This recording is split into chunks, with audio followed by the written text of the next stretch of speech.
because now we're going to bring you another opportunity to hear a special programme about His Holiness Pope John Paul II. We celebrate the memories of those who are closest to him in The Man Who Was Pope. Friends and colleagues tell us how they will remember the late Pope John Paul II. Annuncio vobis gaudium magnum. I bring you tidings of great joy. Habemus Papam.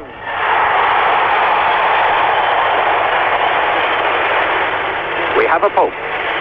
Eminentissimum ac reverendissimum Dominum Carolum, Sancte Romane Ecclesiae, Cardinalem Wojtyła.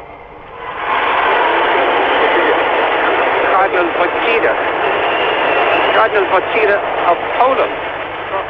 The election of Karol Wojtyła to the papacy may have come as a surprise to the crowds in St. Peter's Square, but back in Poland, there was a different reaction.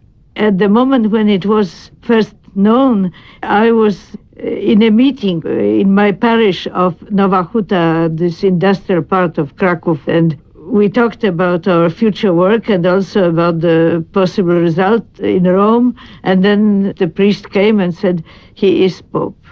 And at this moment, everybody started crying.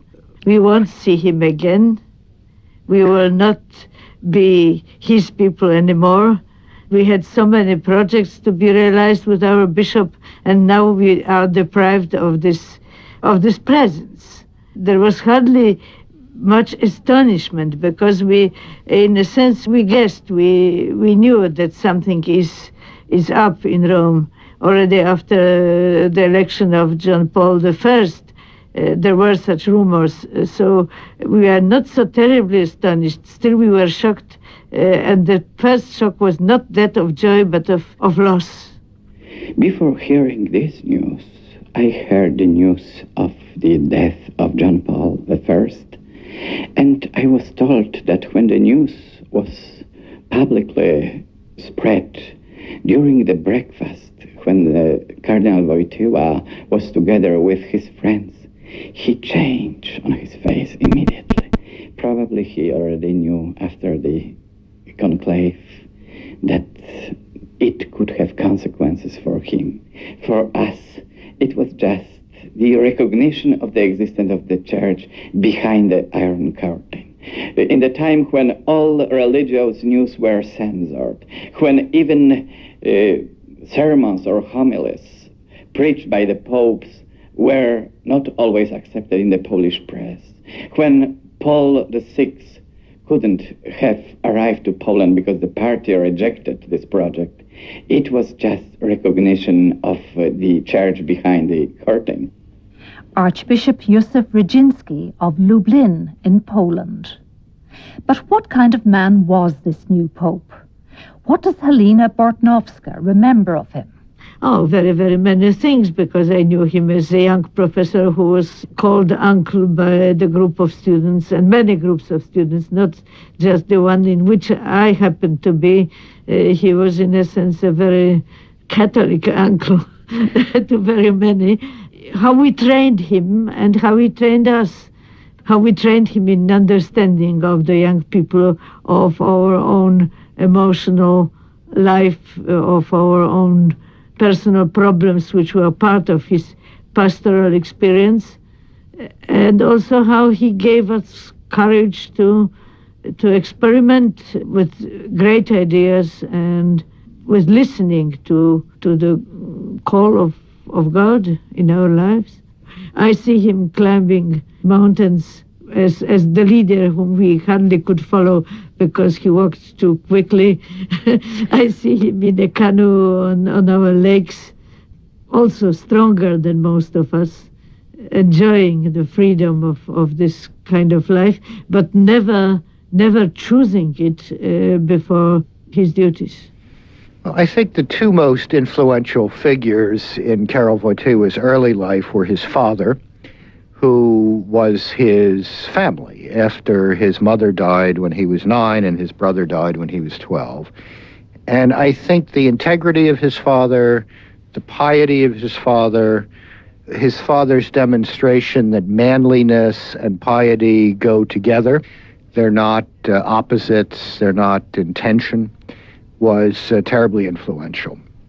Then the bishop who ordained him, Cardinal Adam Stefan Sapieha of Krakow, who was what the Pope called the unbroken prince, a man who in his 70s was the embodiment of Poland's determination not to die under the Nazi occupation, a man with whom young Karol Wojtyła lived in the underground seminary.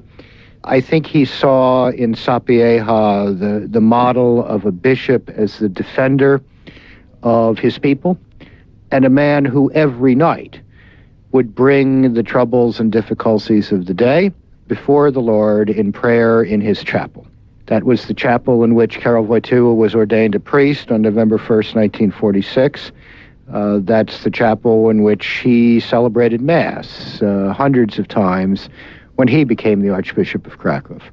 And I think in that chapel and in that residence, he learned from Sapieha a heroic model of being a bishop.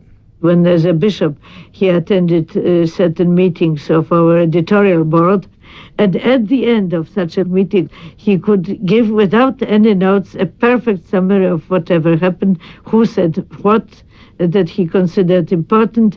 He had great memory and great possibility of really listening in an analytical way. So he didn't engage into polemics with people. Tried to explain his own angle when it differed from our own, but it was not polemical and very far from things, for instance, to crush the other one who, as somebody silly who hasn't read this and another book and should start by learning something. He never did things like that. I would say that the richness of his personality is exceptional for many reasons. The mystic who studied John of Cross and who, when prays, he really enters into a quite different reality. And an actor and a poet with the specific talents, and such a friendly person with his love to nature, to friends, to skiing, that it is for many reasons exceptional. He was acting when the primate of Poland was looking for him to inform that he's appointed the auxiliary bishop of Krakow. And after accepting this news, he decided to return to his friends to continue acting before the official announcement of his appointment. I had the good luck for a very, very brief visit in the house before the inauguration, in the evening before the inauguration. I went there with a Polish sister who also works with him, and he looked at us and he said, "You are nervous, you are so nervous, everybody is so nervous, and I am quiet. What would happen if I were nervous today?" And it's true that he had a gift of being very quiet in the moments of great events. He spoke in different languages during his installation, also in languages of the former Soviet Union.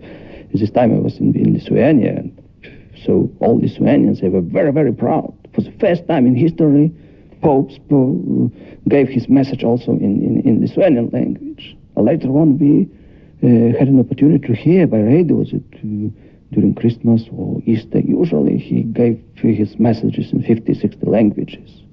So he remembered. So he became more and more closer to people. His election had a major impact on the people of the former Soviet countries. I think that the psychological factor was very important.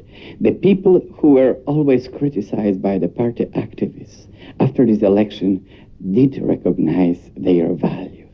that really something important could be found in the totalitarian system. And this form of solidarity found not only in Poland, but also in Czechoslovakia, in Lithuania, in many countries where Catholic tradition was fairly strong, was so important for changing the mentality of the people. So the people recognized their dignity, became much more optimistic. They discovered that they could change the world with Pope's blessing. The Pope came to the job in October 1978, convinced that when, in Luke's Gospel, Jesus turns to Peter and says, "And you, Peter, you must strengthen your brethren." He came to the office convinced that that was an instruction not simply to Peter, that was an instruction to Peter's successors too. That a primary responsibility of the Pope was to be present to the people of the church wherever they were, to be primarily a teacher, an evangelist, a pastor. And that's what he did. That's what he did when he was a vibrant young man taking 2 steps at a time. And that's what he did as an old man, burdened by disease and age and pain. Through all of that, he was present to the people of the church as a pastor, as an evangelist, and a teacher. And that's not so much a question of his personality. It was a matter of deep theological conviction about what it means to be a bishop in the church in the 20th and 21st centuries. He had been a very distinctive kind of bishop in Poland, and he seemed to think that there were some lessons to be drawn from that, from this ministry of presence, if you will, for the world church and the exercise of the papacy. Visiting became a hallmark of this papacy. And of course, one of the first places he decided to visit outside of Italy was his beloved Poland. On one level, the experience of his pilgrimage to Poland was an experience of freedom, of being once people who run their own affairs. The state authorities, in a sense, were present, but they were afraid and they retreated, in a sense. We were managing his first visit. We the people. And that was such a marvelous experience that it was very difficult to curb again and to come under the yoke of this authoritarian regime. And people also started to believe that this is possible. If in one case we are one and we take the floor and we say our own word, things start to happen. So in this sense, I could say it was all important, but not in the sense that he was in any way organizing it or telling us to do it or responsible for very significant international action on behalf of Solidarity Trade Union or Solidarity Social Movement for Freedom. He was for us and he understood the importance of the whole thing, but he was not responsible for it happening. That trip to Poland, that historic trip in 1979, he said to the Polish people, "You are not who they say you are," calling them to greatness and to heroism. I would say that there were 2 important factors in his earlier visit. First, when TV presented the Pope meeting the Communist Party authorities, everyone could have seen how confused were the party authorities. His famous meeting with General Jaruzelski after a few months after the introduction of the martial law, and everyone watched on TV how nervous was Jaruzelski during this meeting, how he didn't know how to behave when meeting the Pope. But it was just a psychological factor. Much more important was that the people who supported the defense of human dignity found this form of spiritual solidarity with the Pope. So they sent unofficial letters to the Vatican. They received the Pope's letters of solidarity. When there was an important problem, they always informed the Pope, looking for his advice. And this kind of solidarity that was created at that time between the Polish intellectuals and the Polish workers was something exceptional, with this religious accent. I do remember when I was in France, the strikes from Gdańsk and Gdynia were presented on TV, and French intellectuals were amazed that the workers in Poland attended the Holy Mass, that they expressed their religious convictions, why in France it could have been totally secular without any religious accent. So it was the openness to the Pope, to the workers, and due to this openness, the religious motives were so strong. But Poland was only one of many Eastern European countries visited by the Pope. When he came to Lithuania, I was present there. He came to me, he came to us, a bishop, he liked to speak with everybody this language or other language, but in any case. And because always our image was the Pope was somewhere, very far, and it was difficult to meet him and how to speak, no one knows, and so on. And now it's very familiar. So when I am telling to our people about such things, they're very, very encouraging.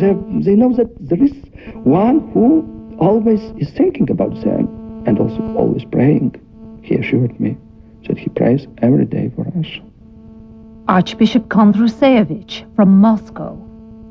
Another Russian confirmed the role the Pope played in the gradual disintegration of communism. In 1989, President Gorbachev came to United Nations. I was there. And so he made a marvelous intervention about the opening, perestroika, etc. And so in the evening of that day, in October 89, Gorbachev was receiving the heads of mission, diplomats, ambassadors there.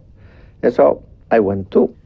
And I told him how pleased and how happy I was about his declarations, adding that we hope that you can have the possibility to bring to realization this, what you said.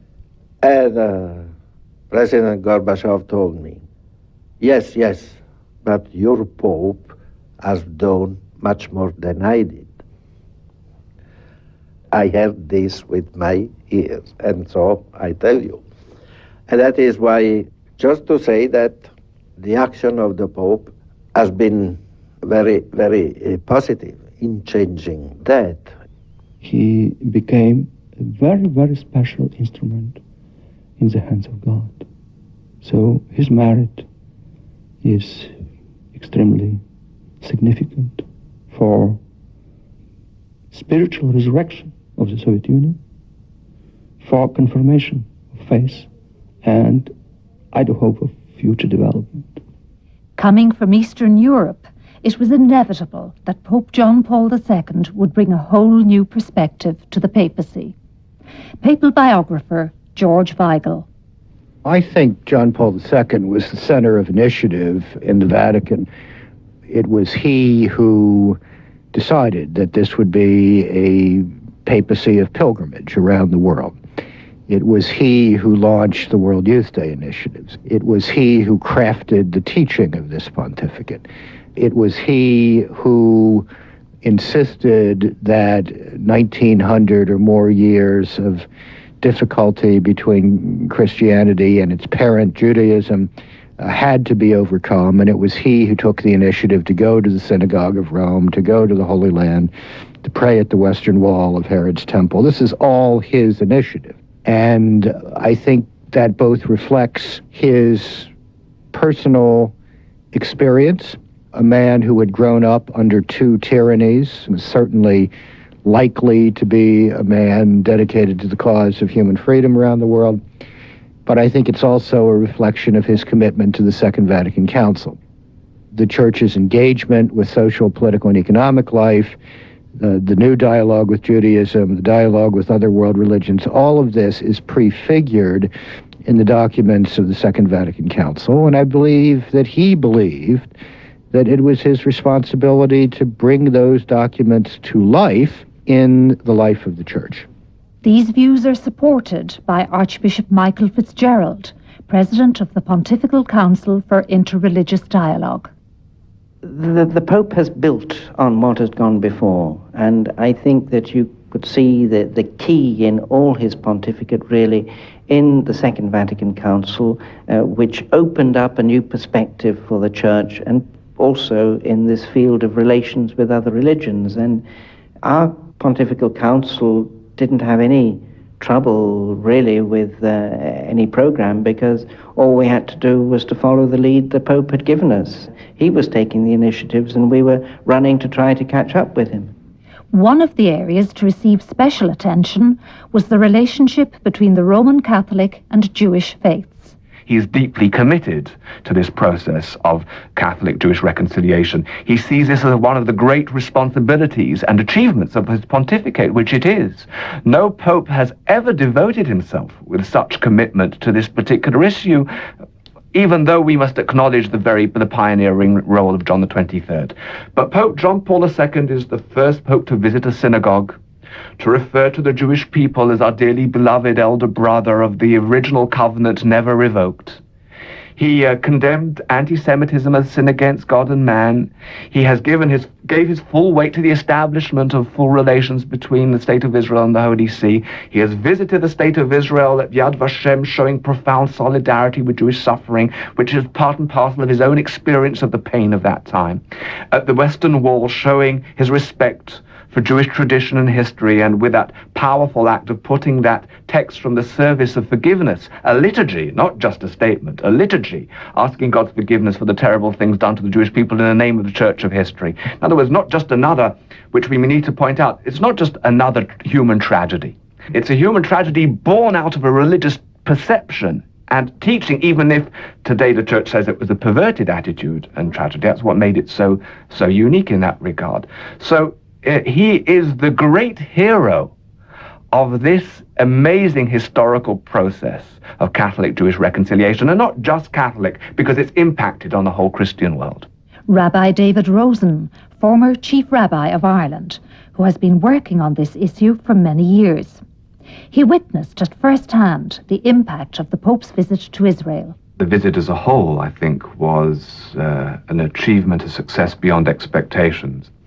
And it had impact not so much because of the content, but because of the context. It was like the synagogue, like visit of Pope John Paul II in 86. When he went to the synagogue, most of what he said there he'd said before, but people hadn't heard it because they hadn't seen it. It was the power of the visual image, with all due respect to radio. And here again, when people saw these images around the world, then they began to understand the enormity of this transformation. Now, that was especially so in Israel, because we need to remember that in Israel, the Jewish community doesn't live within a Christian environment. The vast majority of Israelis, overwhelming majority, have never met a modern Christian. And therefore, the image of Christianity for the vast majority of Jews in Israel has been an image that's been taken from the negative, tragic past. Christian is perceived as one who, even if he or she doesn't wish you physical harm, basically wants to steal your soul.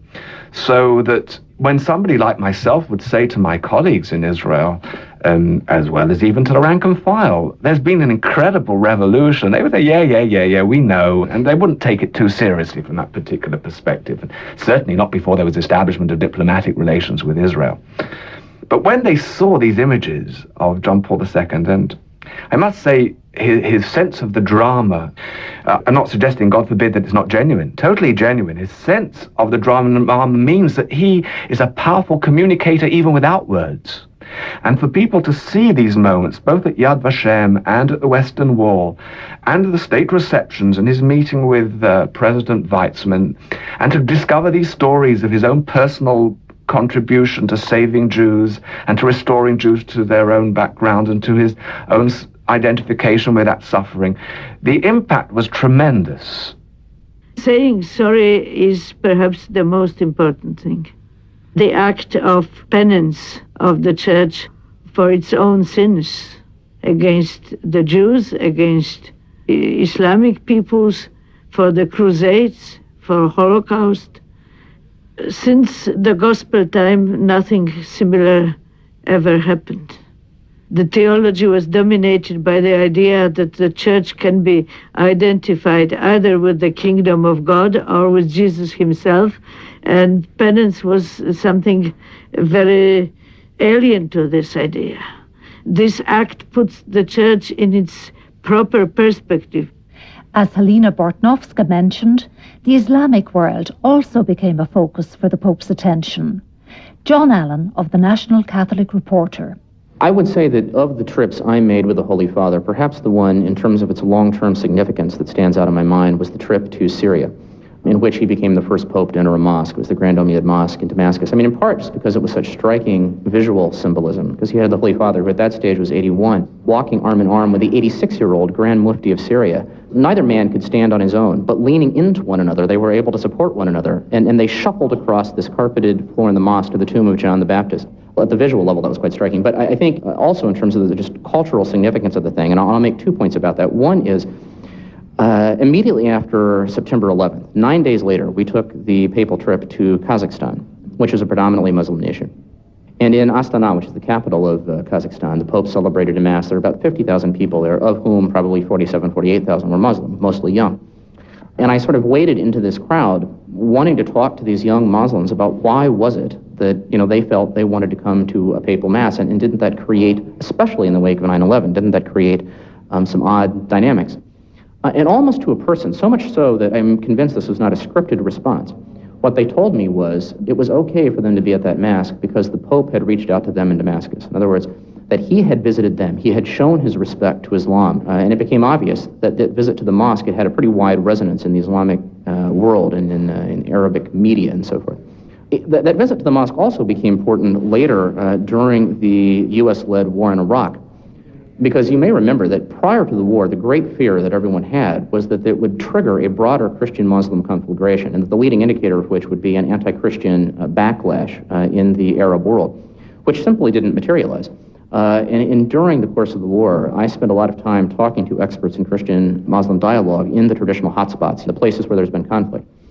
And almost to a person, what they told me was that paradoxically, their relationship with Muslims had almost never been better, in large part due to the Pope's anti-war activism, which was seen not as an artificial exercise, but as something sincere by Muslims because it capped what had been a long track record of outreach. And so putting the Pope's stance against the war together with all of that, the Muslim street really did draw the conclusion that the Bush-led war in Iraq was not the same thing as a Christian offensive, a Christian jihad against Islam. I think that was tremendously consequential. And I think the Holy Father, at some level, was conscious of that. In other words, that when he stepped into that mosque in Damascus, he was not simply acting as a tourist who wanted to see the tomb of John the Baptist. It was the act of a spiritual leader trying to reconcile two traditions that have often been divided, and it was also a political gesture by a man who saw a conflict looming on the horizon before most of us did, and wanted to try to head it off. And I think that will loom when the record of this pontificate 100 years from now is eventually sort of the dust settles and clarity emerges. I think that trip will loom as one of its more important moments. The whole question of interreligious dialogue was something fairly new in the Church. It came from the Vatican Council, but we have seen in this, as in other aspects of the Council, that for the Council's teaching to get over, really, it takes a long time. So, for instance, this meeting where the Pope invited people of different religions to Assisi to pray for peace, quite a lot of people were not very happy with that at all. And the Pope had to defend himself, and he did this very vigorously. There is a tradition in the Vatican that just before Christmas, the Pope receives the Roman Curia, and usually he gives a kind of review of the year, and then everybody goes up and wishes him Happy Christmas or whatever. That year, in 1986, he dedicated the whole of his talk to Assisi and to a theological justification of why he had brought people to Assisi to pray for peace. This is a pope who 3 times called together the religious leaders of humanity to pray with him in Assisi, an act that drove Catholic conservatives absolutely bonkers. In fact, I know people in the Roman Curia who are astonished that among the Pope's various apologies, he never apologized for that. I think the criticism of Assisi was rather wildly overdrawn. The Pope made quite clear this is not a question of syncretism, this was not a question of praying together. It was a question of being together to pray. And as one of his old friends, who in fact actually organized that enterprise, said rather tartly at the time, in a world that could use a lot more prayer, it's not easy to see what the problem is here. Meanwhile, the Pope continued to highlight issues concerning justice and peace around the world. Cardinal Martino was his representative at the United Nations for many years. It has been said that the Pope didn't care about all the forgotten war, all the forgotten conflicts. It is not the case. For instance, East Timor, he went to visit East Timor in 1989, when East Timor was occupied by the foreign troops. And so the action that I was instructed to perform at the United Nations in order to help these people to regain or to gain their independence was very intense. But of course, the media didn't know all that. But just to say, by example, the constant commitment to peace and the numberless meeting that I had with the Pope, speaking about all those very important issues. So I would define myself a first-hand witness of what the Pope did for peace. In countries where Catholics were small in number, and he visited many of those countries, it gave them great strength to be more present themselves in their societies. Archbishop Dermot Martin worked closely with the Pope on international issues. They knew they had a leader who was on the world scene. In many of the African countries, they had a great appreciation of what he said about their cultures, and again, a great strengthening of the church and bringing a life and a liveliness into the church. And you could see this on the occasion of his visits.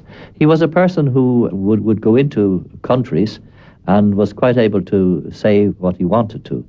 He made very strong criticisms of one of the administrations in Nigeria when he went there.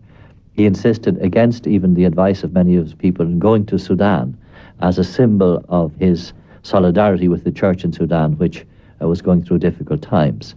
On other occasions, he met with people who were not the ideal politician, let us say, but he let them know what he thought.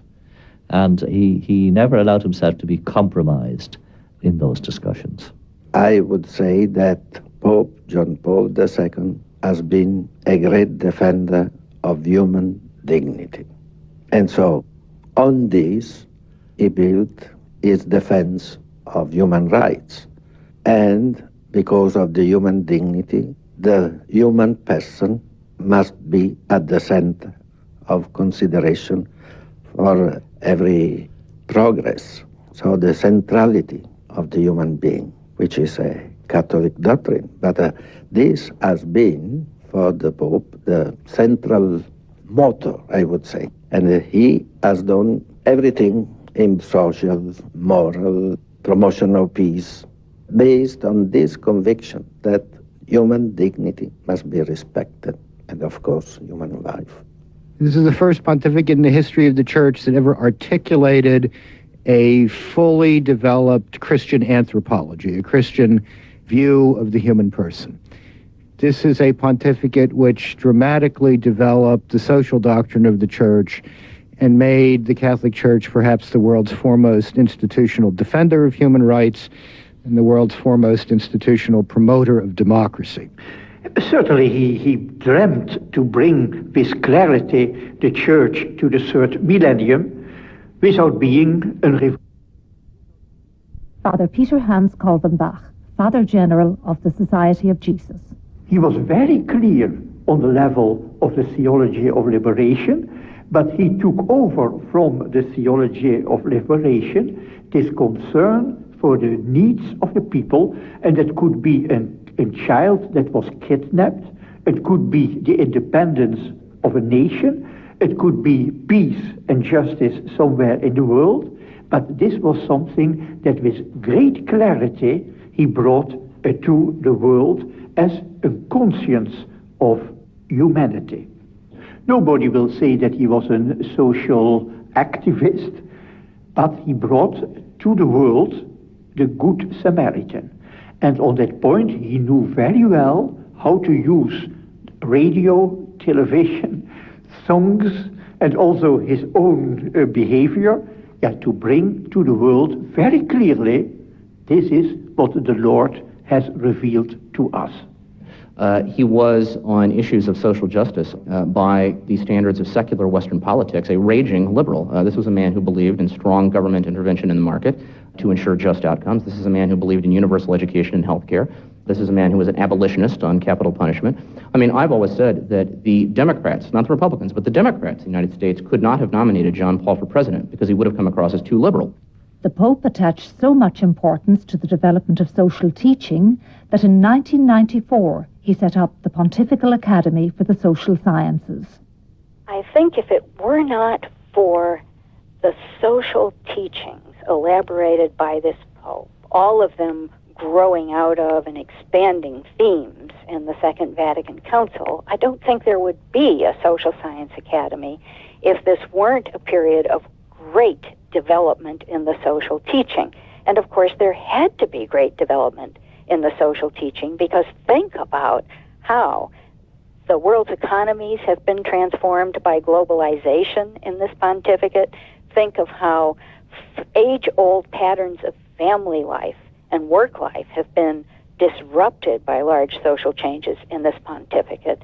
So it was to the credit of John Paul II that he saw the need to have a multinational group of experts. By the way, by no means all of them Catholic. We have a Jewish Nobel Prize winner, for example, in our midst. He saw the need for a group like that, in keeping with his desire always to have the best possible information. Professor Marianne Glendon of Harvard University. On the occasion of the Beijing Conference on Women, he wrote a letter to women, which was quite a surprising document. People didn't expect it. I was the chief negotiator in all the negotiations on behalf of the Holy See.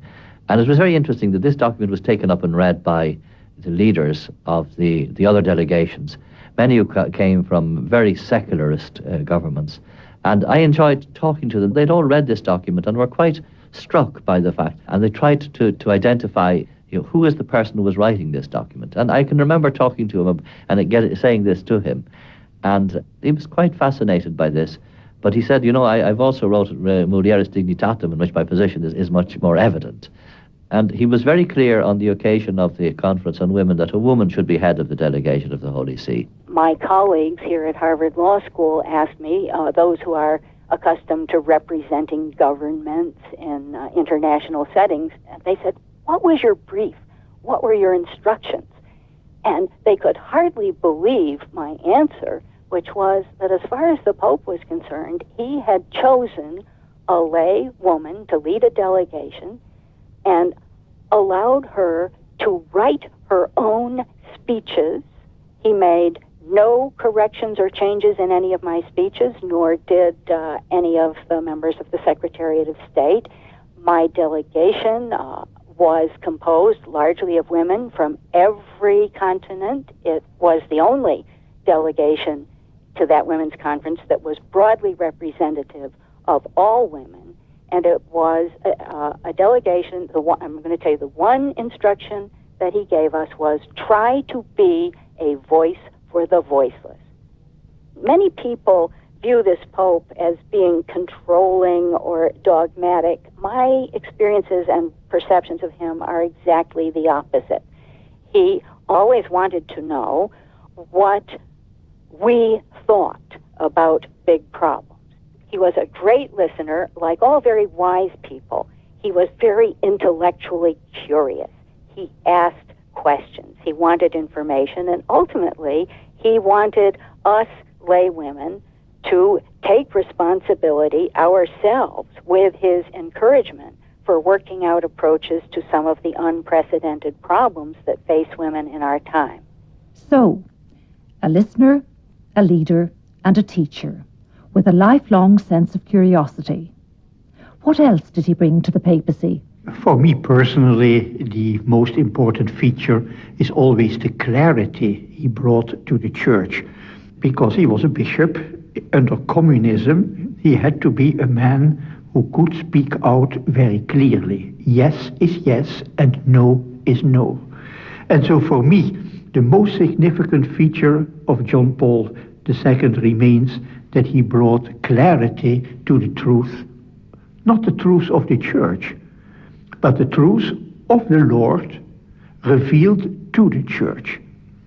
And by traveling tremendously around, by writing more than every pope did before, every time he clarified the situation of the church, if we liked it, and also if we did not like it.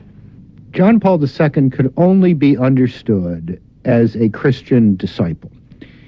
If you believe that his religious convictions are at the center of his life, then you can begin to understand his teaching and his action. If you believe that those convictions are basically lifestyle choices of no real consequence in the so-called real world, you're just going to miss the man. I think a second problem was this very bad habit that many people have gotten into of trying to understand everything in the Catholic Church through the prism of political categories, liberal and conservative. It's interesting that no one asks whether the Dalai Lama is a liberal Buddhist or a conservative Buddhist. And I think the reason for that is obvious. We understand those are just the wrong categories. The same discipline should have been applied to John Paul II. George Weigel. But on a daily basis, at home in the Vatican, what was he like to work for? Bishop Brian Farrell. He was the easiest person in the world to work for because he had an extraordinary gift of trusting that what you were doing was good. Now, often he would have observations to make, but they were always made on the premise that what you had done was what he wanted and liked. He had this extraordinary way of putting you completely at ease and of almost deferring to you, even if you were just a minor official trying to help to put some text together or something. He had the greatest respect for that. For me, one of the greatest experiences was to just watch him put people at ease. He had no airs. He gave himself no airs. He was just himself, always. And in private, he was even more himself. And conversations that were just pleasant and peaceful and transmitting a sense of certainty and security in the faith. These are things that will always stay with me, and I'm sure with many other people who met him. There have been so many signs of the personal integrity, the personal saneness of the person. He was always the same man. And his conversations were always deep and positive about things. And even at times when there were sad and difficult things to talk to him about, the sense of him being a deeply spiritual person who had a superior, higher vision of life was always there. He was quite simple in approaching him. Also at his table you felt at ease, free and welcome. If he had something to say, and especially if he had something to ask, he would not hesitate to do it, but always with great respect for each one's possibilities. However, he would more ask questions than speak out himself. Especially at table, he would go around from one to another just to ask, to interpel. But at the end of the table, you could say, well, it was very interesting, but the Holy Father himself, what did he think about all these problems? Sometimes you got the impression that he suffered under the obligation to behave as a pope 24 hours on 24 hours. And sometimes in his eyes you could read practically that he should like to say something, but he had to be a pope and could not say it. And so only occasionally he could be spontaneous and show his humor, what he certainly had. I was at another of these small dinner meetings with the Pope in connection with the Synod for America, and one of the cardinals at the table, as a kind of conversation starter, said to the rest of us, the Holy Father has been rereading his social encyclicals these days. Isn't that so, Holy Father? And John Paul II looked up with that characteristic twinkle in his eye, and he said, well, yes, the parts that I wrote myself. He seemed to appear to others as a very outgoing person, but he was an extremely reflective person when you met him himself. I remember some of the people who accompanied him traveling said, what was amazing about him was he'd get into a helicopter to go from one place to the other. They'd put these headphones on him to deaden the noise, and he'd take out his rosary, and he'd continue saying the rosary until they came and tapped him on the shoulders and said, we've arrived. Put the rosary in his pocket, take off the headphones and go out. That his strength came from his prayer life. And this is what gave him then the ability to go out and be strong. Cardinal Desmond Connell also observed the same quality. What struck me on that first meeting was the Pope as a contemplative, the Pope as a man of prayer. He was sitting in his chair when we went in prior to the celebration of Mass. And I've seen that prayerfulness of the Pope every time I have seen him. For example, during synods, he listens to what is going on all the time. But you also notice that from time to time, the beads of his rosary are passing through his fingers. It seems to me that the Pope, and the way I try to put it is this, it seems to me that the Pope speaks out of a profound silence. And it's not the empty silence, it's the silence filled with the presence of God. I remember when I was in Taiwan, he came in 1984, and he would start his day in the chapel alone, praying for about 2 or 3 hours, kneeling alone. And I remember that we had restored the chapel and made it with colored windows and stained glass windows, but a modern one. And when I went to the chapel to bring him for breakfast, he said, oh, how one does pray well in this chapel, because he was really satisfied with his long prayer in that beautiful small chapel. And so just to say, I could testify personally of its addiction to prayer.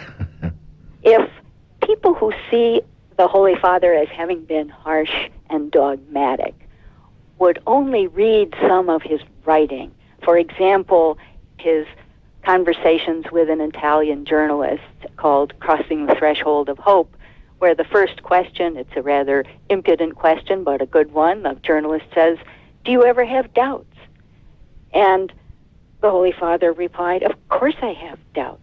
Every human being has doubts. I'm a human being. This is part of the human condition. But then he goes on to speak of faith in human intelligence, faith in the existence of truth and in the ability of human intelligence to move closer and closer to truth in a world where, as of now, we see through a glass darkly. Quite certainly the works of the Pope, whether they be his encyclicals or his apostolic letters or his addresses or whatever they may be, the whole volume of what he will be leaving to the Church will be treasured. I would say the Pope will be one of the most quoted popes in what will be said by popes in the future. I think that this Pope is a very important teacher who is dismissed by many because they can't agree with his ethics concerning sex and abortion. The mistake is to dismiss a teacher if we can't agree on everything. For instance, I am sorry that very many people who could have enjoyed his social ethics and his peace teaching didn't even hear about it because they hated his intransigent attitude towards the priesthood for women or the recognition of homosexual unions as a civil fact in civil law, for instance, or even marriages. I think that the world would be much more rich if in the end we learned to reach out to the thing this Pope said and did and choose what we need for the future. It's completely possible to choose in the heritage of a person. Let's choose what is eminently useful for the future. In this sense, I mean the asking for peace, for reflection, which could spare us more weapons and more killing of people, more solidarity with developing countries, with the parts of the world which are gradually excluded. He preached this kind of solidarity, and it's a pity if people do not listen to it because they can't agree with other messages. They also do not see that there was logic in his defense of the human embryo as a human person. Somebody may not fully agree that this is already a human person, but if it is a human person, and the Pope believed that, he had to defend the smallest human beings. And that was his logic, which many people may not share, but perhaps could respect if they looked at it in this light, that it was his immense respect for the human person. By any reasonable standard, this was a progressive pope in the sense of his style of being pope to begin with. Bear in mind, the Vatican, the headquarters of Roman Catholicism, is, in its very essence, a conservative institution. That is, it exists to conserve a set of teachings that it believes were entrusted to it by Christ and passed down through the centuries. Therefore, it is extraordinarily difficult to change anything here. This pope changed virtually everything. Not only did he canonize and beatify more than his predecessors, he canonized and beatified more than all of his predecessors combined. He traveled more than all of his predecessors combined. He was on TV more than all of his predecessors combined. Of course, he grew up in this pontificate, grew up in the age of CNN. So just at the stylistic level, there were a number of breakthroughs, but I would say also in terms of content. I think the best comparison perhaps would be to the pontificate of Leo XIII, which, interestingly enough, had almost the same arc of time from 1878 to 1903. And there were some very progressive aspects of that pontificate. He was the Pope who launched our tradition of social teaching. He was the Pope who opened up seminaries, who opened up biblical scholarship. He was the first Pope to create an office in the Vatican for ecumenism, the first Pope ever to receive a non-Christian head of state in an audience. There also were repressive and hardline aspects of that pontificate. But 100 years hence, it is the progressive aspects of that pontificate that continue to point the way forward for the Church. People sort of forgotten the theologians and so forth that Leo disciplined, because frankly, all popes do that. The original contribution of his pontificate were those progressive elements. And I think 100 years hence, that's how we'll remember this man. I think my most powerful memory of the Pope will be of him in Jerusalem in March of 2000 during his Holy Land pilgrimage, where off camera, off the program, he quietly returned at the end of a very full week to the Church of the Holy Sepulchre because he wanted to climb up to Calvary and pray at the place where he believed the world's fear had been conquered by the self-sacrifice of the Son of God. When he challenged people to be not afraid, he knew where fearlessness came from. It came from the cross. It came from Christ's redemption of the world. And even as an old man who walked with difficulty in 2000, he was going to climb those steep stone steps up to Calvary to be a pilgrim. And I think that image will stay in my mind for the rest of my life. Maybe we have to be patient and to wait for the fourth millennium to be able to assess this pontificate. Some will defend strongly their opinion that John Paul II closed the windows John 23 opened. And others believe as strongly that John Paul II brought the springtime of Vatican II to summer blossom. Some will praise John Paul II that, inspired by his pastoral Polish experience of a strong speaking out church in a communist country, that he made the church loud, present in a secularized world. And others will say that that is exactly the reason that so many left the church and did not like all this mass media means, even for pastoral purposes.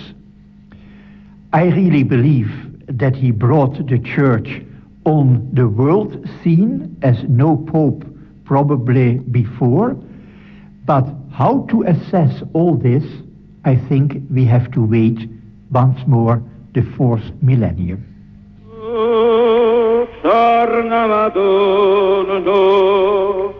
Jak dobrze tym dzieckiem być, o,